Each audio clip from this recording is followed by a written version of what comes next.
Cancer में तंबाकू एक प्रमुख कारण होता है। तो इसलिए हम लोग हेड एंड नेक कैंसर के बारे में जागरूकता को फैलाना ये हमारा काम है और तभी हम लोग हेड एंड नेक कैंसर से बच सकते हैं। नमस्कार, मैं doctor Abhishek Anand, director Narayana cancer centre और डायरेक्टर मेडिकल ऑन्कोलॉजी पारस हॉस्पिटल पटना। आज हम लोग एक बहुत ही इम्पोर्टेंट टॉपिक पे बात करने के लिए और अवेयरनेस को मैक्सिमम लोगों तक पहुंचाने के लिए बुलाए हैं आप लोग सभी को, जो है हेड एंड नेक कैंसर, मुंह का कैंसर। जैसे हम लोग सभी जानते हैं कि इंडिया में मुंह का कैंसर बहुत ही ज़्यादा कॉमन है और ये ज़रूरी है कि हम लोग जागरूकता को अधिकतम लोगों तक पहुंचाए कि ये मुंह का कैंसर या हेड एंड नेक कैंसर होता कैसे है, कैसे इसे प्रारंभिक दौर में या शुरुआती दौर पे हम लोग पहचाने और क्या इसका ट्रीटमेंट संभव है कि नहीं।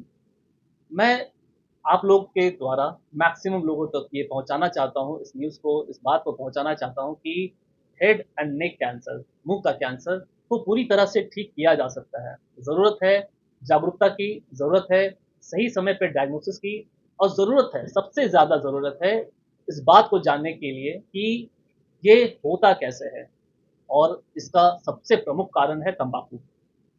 तंबाकू सबसे प्रमुख कारण है हेड एंड नेक कैंसर का। वैसे तो बहुत सारे डिजीज से रिलेटेड होता है तंबाकू, जिसमें हार्ट का डिजीज होता है और भी कई सारे डिजीज होते हैं। अगर कैंसर की बात करें तो लंग कैंसर, मुंह का कैंसर, पेट का कैंसर, आप कोई भी कैंसर का नाम ले लें ज़्यादातर, और अगर हो भी गया तो इसे हम लोग पूरी तरह से ठीक कर सकते हैं। तो सबसे पहले बात करेंगे हेड एंड नेक कैंसर का डेटा क्या कहता है। अगर इंडिया में हम लोग बात करें तो लगभग 1,25,000 से ज़्यादा cases head and neck cancer के हर साल डायग्नोज होते हैं। मतलब हर साल 1 लाख से ज़्यादा नए केसेस का डायग्नोसिस हो रहा है हमारे यहाँ पे। और सबसे दुर्भाग्य की बात यह है कि ज़्यादातर पेशेंट जो हेड एंड नेक कैंसर के होते हैं, मुंह के कैंसर के जो होते हैं, बहुत ही एडवांस स्टेज में आते हैं।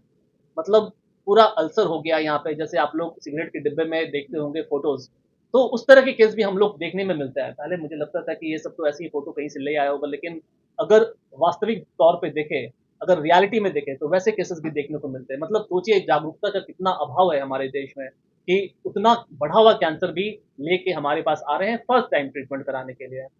तो ये आंकड़ा बहुत ही ज़्यादा है और डराने वाला है और इससे बचना ज़रूरी है। तो इसके कारण क्या हैं? अगर कारण की बात करें, इसके रिस्क फैक्टर्स की बात करें, तो लगभग 90% से ज़्यादा हेड एंड नेक के कैंसर जो होते हैं, उसमें कहीं न कहीं आपका तंबाकू का सेवन रहता है। तंबाकू अगर किसी भी रूप में आप ले रहे हैं, चाहे वो बीड़ी हो, सिगरेट हो या फिर गुटखा, खैनी या इस तरह के कुछ भी पदार्थ आप ले रहे हैं, तो ये आपको मुँह का कैंसर करा सकता है।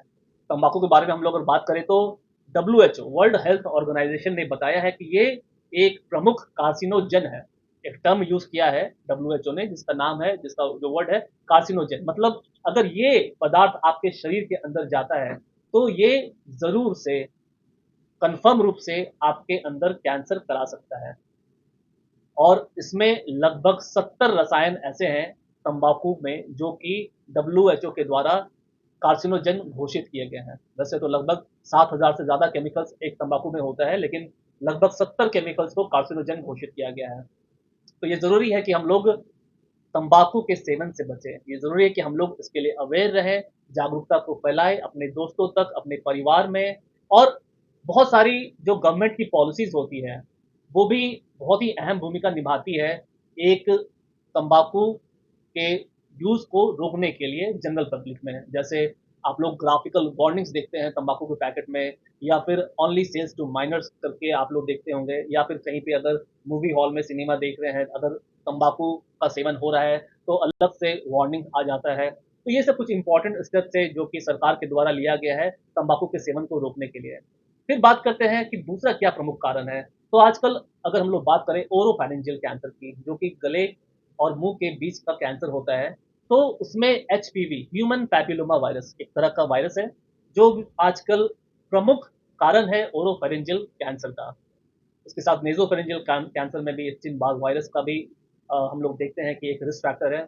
तो इस तरह से कुछ इंपॉर्टेंट रिस्क फैक्टर है जिससे बचा जा सकता है, और उससे बचते हैं अगर हम लोग उसको अपने अंदर आने से रोकते हैं, तो मुंह के कैंसर से पूरी तरह से बच सकते हैं। फिर दूसरी बात ये होती है कि कैंसर अगर होता है मुंह का, तो क्या साइन एंड सिम्टम्स होता है, प्रारंभिक लक्षण क्या होता है।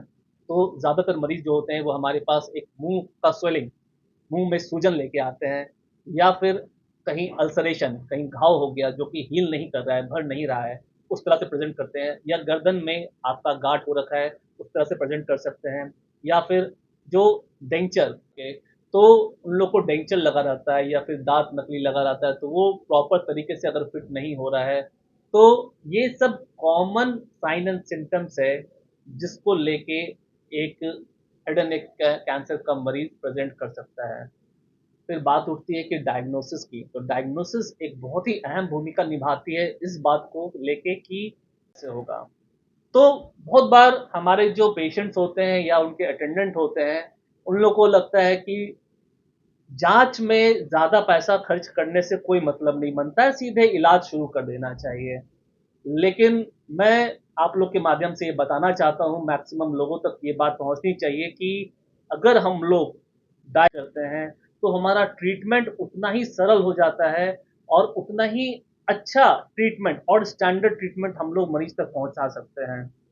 जिसमें ज़रूरी है कि हम लोग एक स्कैनिंग, इमेजिंग करें, जो सीटी स्कैन हो सकता है, एमआरआई हो सकता है, पेट स्कैन हो सकता है, बायोप्सी करें, जिसमें हम लोग टिश्यू को लेके देखते हैं कि बहुत तरह का कैंसर हो सकता है, जैसे स्क्वैमस सेल कार्सिनोमा हम लोग मैक्सिमम लोगों में देखते हैं।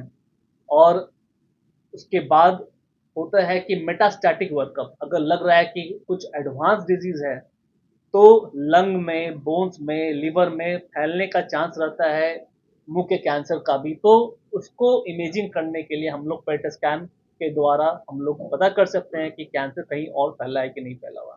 एक बहुत ही आम धारणा या गलत धारणा या मिथ है कि बायोप्सी करने से कैंसर फैल जाता है। ये बहुत लोगों से मैंने सुना है। तो ये भी मैं बताना चाहता हूँ सबको कि ये धारणा बिल्कुल ही गलत है। अगर आप लोग जानेंगे ही नहीं कि आपका जो डिज़ीज़ है, जो आपका गाँठ है, वो कैंसर है या नहीं, तो हम लोग इलाज कैसे करेंगे?